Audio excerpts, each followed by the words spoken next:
El siguiente segmento tiene contenido o opinión. La entrevista en A Primera Hora. Analizamos los hechos del momento junto a sus protagonistas. Muy bien, 6:48 en la mañana. Tenemos ya a Gabriela Rivadeneira Burbano aquí con nosotros, aquí virtualmente. Gabriela Rivadeneira viajó el pasado viernes en la mañana a México tras la decisión del gobierno de Andrés Manuel López Obrador de conceder a la expresidenta de la Asamblea Nacional y todavía asambleísta, conjuntamente con sus compañeros Soledad Buendía y Carlos Viteri Gualinga y el asambleísta alterno Luis Fernando Molina, el estatus de asilados políticos. Esto en la mañana. En la noche ocurrió el caso de su padre, que fue detenido, y luego la emisión de medidas cautelares sustitutivas a la prisión preventiva. Gabriela, ¿cómo está usted? Bienvenida, buenos días. Le saluda Fabricio Vela desde Quito en Radio Majestad. ¿Me escucha? Sí, Fabricio, buenos días a usted y a toda la radio escucha de Radio Majestad. Un gusto estar desde acá y a la distancia, un abrazo fuerte. Gracias. A ver, le voy a hacer una primera pregunta puntual. Al constar usted o al estar usted como asilada bajo la protección del gobierno mexicano, obviamente la institución del asilo político implica no hablar de política. Hay una serie de requisitos y de protocolos que se deben cumplir. Usted, le hago esta pregunta directa, ¿ha pensado renunciar a su curul como integrante de la Asamblea Nacional? No tengo por qué. En este caso he sido obligada a dejar el espacio por el cual fui electa por el pueblo ecuatoriano, pero además fui obligada y ahora estoy como exiliada a causa de una persecución política del gobierno del presidente Moreno, y eso es absolutamente claro. Y ahora, en mi condición de exiliada, justamente, pues me cubren los derechos y obligaciones también en tierra mexicana, de tal manera que la libertad de expresión es una de las cosas que el gobierno de México respeta muchísimo. Y recalcar y dar un dato también histórico, Fabricio: a los 37 años después de la dictadura chilena, México abre nuevamente sus puertas para asilados políticos, y lo hicieron justamente con nuestro caso, de tal manera que a los 37 años México hace prevalecer también los tratados internacionales en cuanto al derecho de asilo, cuando evidencia y comprueba que la persona solicitante tiene riesgo de su integridad y de su vida en su país de origen. Bien, usted nos dice no va a renunciar. Revisando tanto la Constitución cuanto la Ley Orgánica de la Función Legislativa, hay causales específicas por las cuales un legislador pierde su condición de tal: por renuncia, por destitución, por sentencia penal condenatoria ejecutoriada, por mencionar estas tres causales. No es el caso suyo, no es el caso de Soledad Buendía, no es el caso de Carlos Viteri. ¿La Asamblea podría decidir despojarles a ustedes tres de su condición de legisladores? ¿Puede jurídicamente ocurrir eso? Jurídicamente no, políticamente sí, y hemos visto las atrocidades ilegales que ha cometido la Asamblea en sus mayorías móviles. Ahora mismo tenemos el precedente de la compañera Sofía Espín, la cual fue destituida de manera irregular, ilegal, y que ahora prácticamente se le da la razón cuando denunciaba a ella y la bancada de la Revolución Ciudadana que era un absurdo montaje. Así que me parece que también en este momento y después de ese precedente, tanto el Consejo de Administración Legislativa como el propio Pleno de la Asamblea tendrá que revisar muy bien la Constitución de la República y los tratados internacionales para no cometer otro error, que cada vez se va acumulando una lista de errores que luego le costará caro al Estado ecuatoriano. Me preocupa esta situación, porque en vez de estar legislando en una asamblea que tiene apenas el 14% de credibilidad y aceptación ciudadana, pues en vez de estar legislando, de estar con la gente, de estar preocupados por los temas económicos, productivos del país, se han dedicado a aprobar paquetazos, se han dedicado a perseguir y se han dedicado a cometer irregularidades dentro de los debidos procesos. ¿La Asamblea podría declarar el abandono del cargo de los asambleístas Gabriela Rivadeneira, Carlos Viteri y Soledad Buendía, y en función de aquello principalizar de forma definitiva a sus alternos? Bueno, ya lo hicieron en una resolución previa del Consejo de Administración Legislativa y recordemos que ya el CAL en nuestra propia instancia, en la Embajada de México en Quito, resolvió la principalización permanente de nuestros alternos. Eso además después de que nosotros principalizáramos a nuestros alternos, es decir, desde octubre nuestros alternos están principalizados a tiempo completo.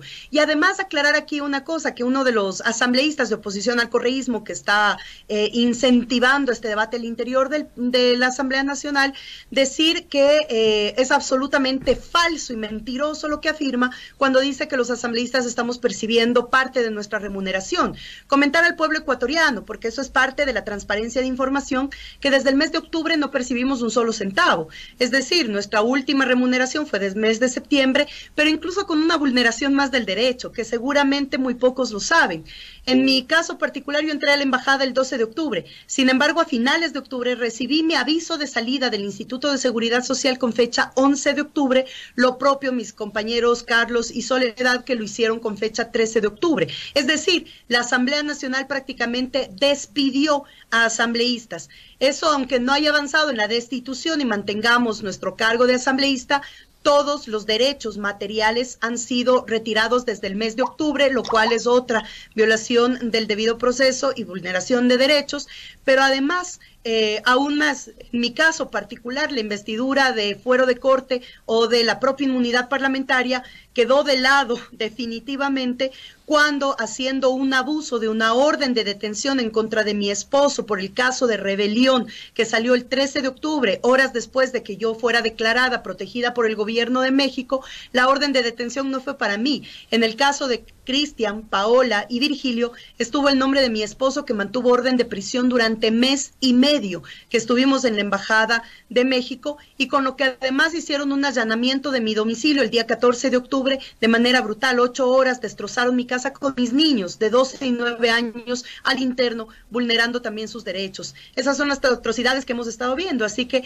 de eso relacionado a la Asamblea Nacional, que dicen algunos para quitarles la inmunidad del fuero de corte, decirles que en el caso de persecución judicial y en un estado dictatorial, ni siquiera eso puede cubrir la posición política de un asambleísta de oposición al gobierno. Usted refiere el caso de su esposo, el señor Luis Flores, nos ha señalado que él tenía una orden de detención. ¿Esa fue la razón por la que tanto su esposo cuanto usted se refugiaron en Embajada de México? Porque ustedes tres, los tres legisladores, fueron cuestionados por algunos sectores en el sentido de que no tenían orden de detención, no había una investigación procesal en contra de ustedes, no había un juicio en contra de ustedes, y no se entendió. Hay muchos que no entienden por qué. Si es que no estaban siendo investigados o enjuiciados, ¿por qué pidieron refugio ante el gobierno de México?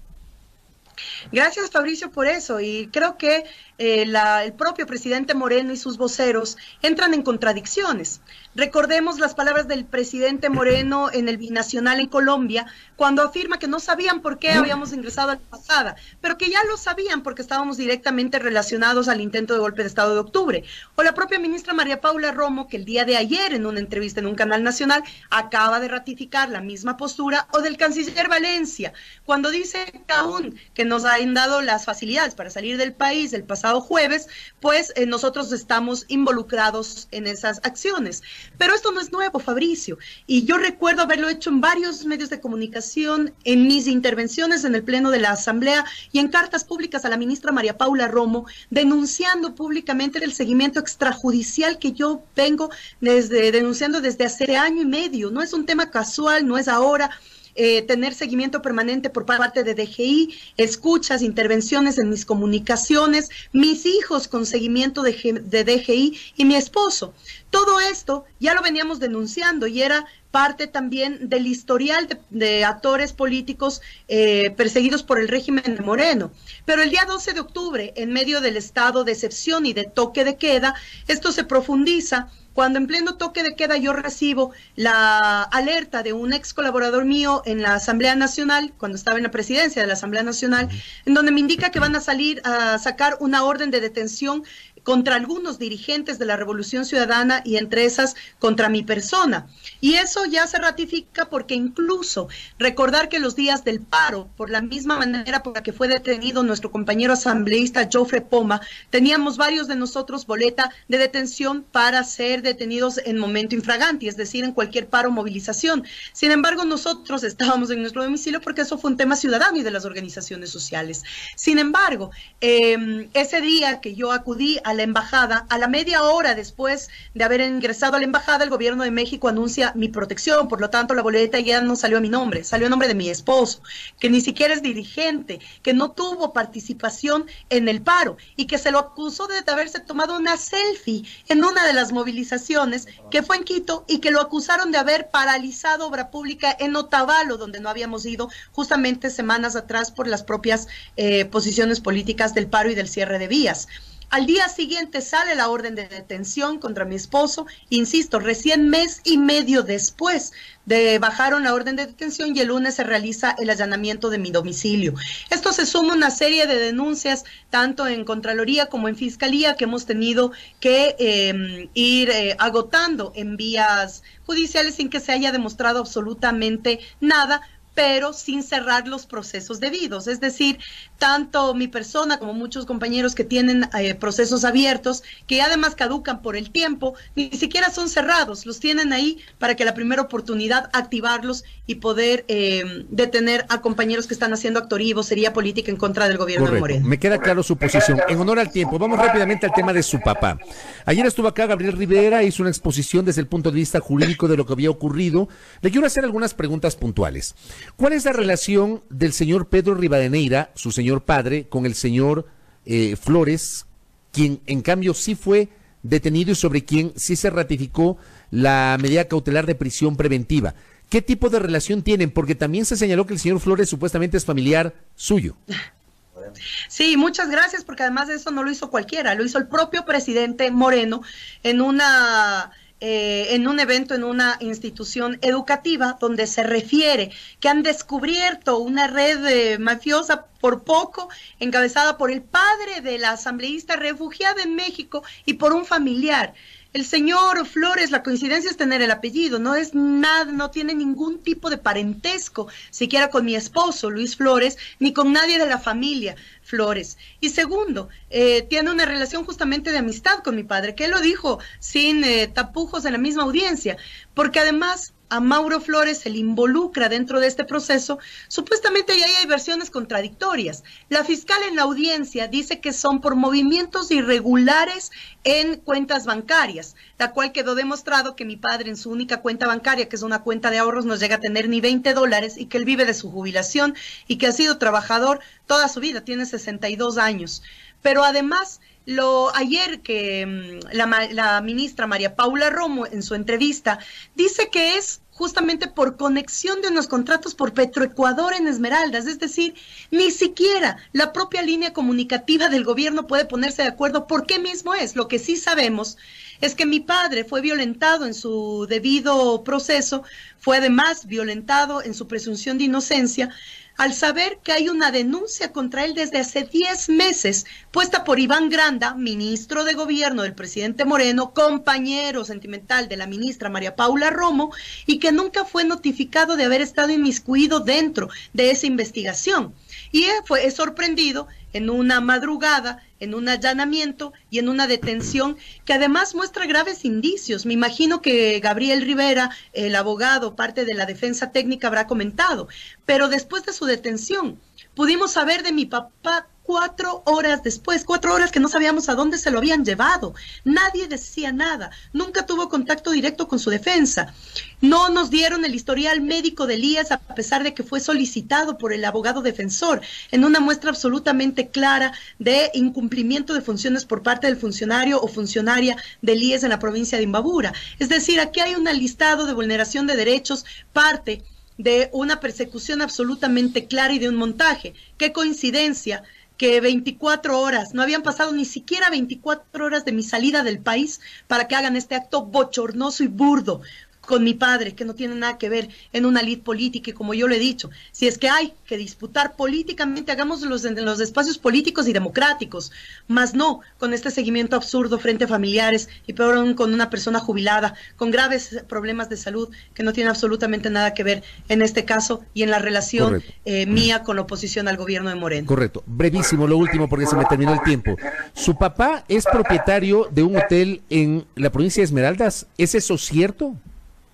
Gracias, Fabricio, porque ahora supuestamente la propiedad es de mi padre, hace un año era mía, y tuve que aclararlo en diferentes medios de comunicación y en materiales, porque se me había puesto que era dueña de un hotel en la playa, que era dueña de la hacienda del difunto Caranqui, que era dueño de terrenos en Yachay, que soy propietaria de haciendas, que soy propietaria de asaderos de Cuyes. Es decir, hay una serie de mentiras y de demagogia que muchas veces son replicadas hasta por los mismos medios de comunicación que caen en la mentira de los memes en redes sociales para denigrar y vulnerar la postura política de una persona. Mi padre no tiene ninguna propiedad y eso fue aclarado en la audiencia del pasado jueves y eso será parte de su defensa técnica también en los próximos 90 días que se ha declarado de instrucción fiscal en este caso. Correcto. Gabriela, gracias por el tiempo y habrá oportunidad de volver a tener un enlace con usted y ampliar algunas visiones respecto de la política y obviamente el estatus de asilo. Muchas gracias por atendernos. Buenos días.